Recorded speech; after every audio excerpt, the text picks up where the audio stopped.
ઝઘડા તાલુકાના ડમલાઈ ખાતે જીપીસીબી દ્વારા જીએમડીસીના લિગ્નાઇટ પ્રોજેક્ટ માટે પર્યાવરણ લોક સુનાવણી યોજાઈ।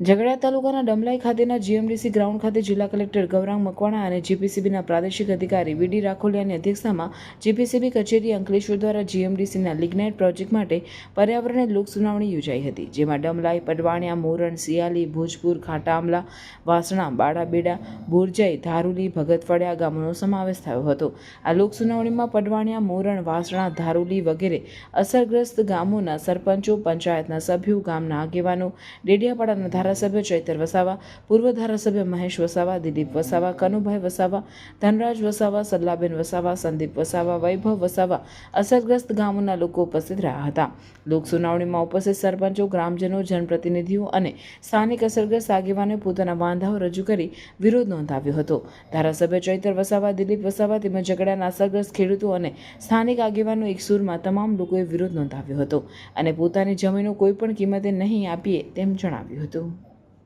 કે ભૂતકાળમાં પણ અહીંયા રાજપારડી લિગ્નાઇટ પ્રોજેક્ટ 1 એમાં આમોદ સહિતના અનેક ગામોની જમીનો ગઈ હતી અને આ જીએમડીસી અને સરકાર દ્વારા તે વખતે પણ 22 જેટલી વાયદાઓ એમને આપ્યા હતા કે ભાઈ આવાસ આપીશું, એક પરિવારમાંથી એક જણને નોકરી આપીશું, પિયતવાળી જમીન આપીશું, જમીન રિસાયકલિંગ કરીને ફરી ખેતી માટેની જમીન આપીશું, આરોગ્યની સુવિધા, શાળાની સુવિધા, તમામ વચનો આપ્યા હતા। આજે 45 વર્ષ થઈ ગયા પણ એ અસરગ્રસ્તોને પણ ન્યાય નથી મળ્યો। ત્યારે હવે જે નવો પ્રોજેક્ટ આવે છે, આ 1400 હેક્ટરના પ્રોજેક્ટમાં લગભગ પર યર 2 મિલિયન મેટ્રિક ટન કોલસો કાઢવાનું એમનું આયોજન છે, પણ અમે એ બાબતે સખત વિરોધ કરીએ છીએ અને બધા જ પંચાયતો અને બધા જ લોકોએ એક પણ ઇંચ જમીન આપવા અમે સહમત નથી અને અમે આજે સ્પષ્ટપણે એમને કીધું છે આ ન વિધાનસભા ન લોકસભા, સબસે બડી ગ્રામ સભા, આજે જે સુનાવણી થઈ રહેલી છે ગ્રામ સભાની પરવાનગી વગર એમણે બંધારણીય નિયમો, બંધારણીય મૂલ્યોને નેવે મૂકીને આ ગ્રામ સભા થઈ છે અને આજના તમામ લોકોએ કીધું કે સરકાર અદાણી, અંબાણી કે જે પણ લોકોને, એ ટોરેન્ટોને કે જે પણ લોકોને આવનારા ભવિષ્યમાં કોલસાની જરૂર હોય તો અહીંના લોકોની ગ્રામ પંચાયતો છે, સદ્ધર છે, સદ્ધરતાનું પ્રમાણપત્ર ધરાવે છે અને ઘણી મંડળીઓ છે, એમની પાસે જરૂરિયાત પ્રમાણે કોલસાની માંગ કરી શકે છે। અહીંના લોકો જાતે કોલસો ખોદીને એમને આપી શકશે, પણ ક્યારેય જમીન આપવાની સહમતિ દર્શાવી નથી। આનો અમે બહિષ્કાર કર્યો છે। જો આનો સહમતિ થાય, આ પ્રોજેક્ટ આવે તો આ 6 ગામ સહિતના આજુબાજુ 10 કિલોમીટરના ગામોમાં પર્યાવરણને ખૂબ મોટું નુકસાન થવાનું છે, વાતાવરણને નુકસાન થવાનું છે, જીવસૃષ્ટિ, માનવ સૃષ્ટિ,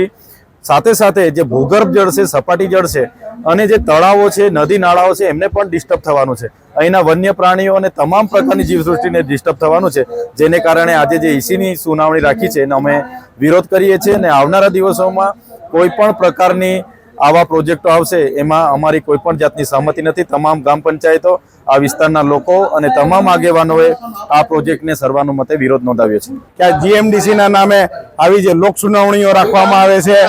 આ લોક સુનાવણીઓ દ્વારા આ ફક્ત એક નાટક કરવામાં આવે એવું લાગે છે અમને। તો અમે જે ગુજરાત એનજીટી જે બોર્ડ છે આપણા દેશનું, એમની દિલ્હીમાં ઓફિસ છે અને સુપ્રીમ કોર્ટના રિટાયર જજ એના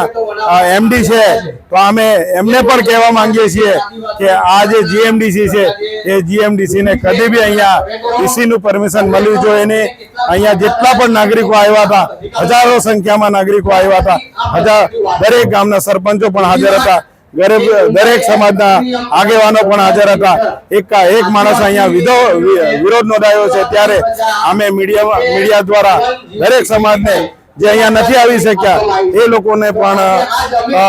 ખ્યાલ આવે આ માધ્યમથી કે આદિવાસીઓ જાગૃત થઈ ગયા છે। આ લોકો અહીંયા એવું સમજે છે કે આગેવાનોને ચાપુચપટી પૈસા આપી ને આ પ્રોજેક્ટ અમે ચાલુ કરી દઈશું, પણ અમે આ સમાજ જાગી ગયો છે ત્યારે કહેવા માંગીએ છીએ કે જો આ વખત તમે ખોટા પડશો,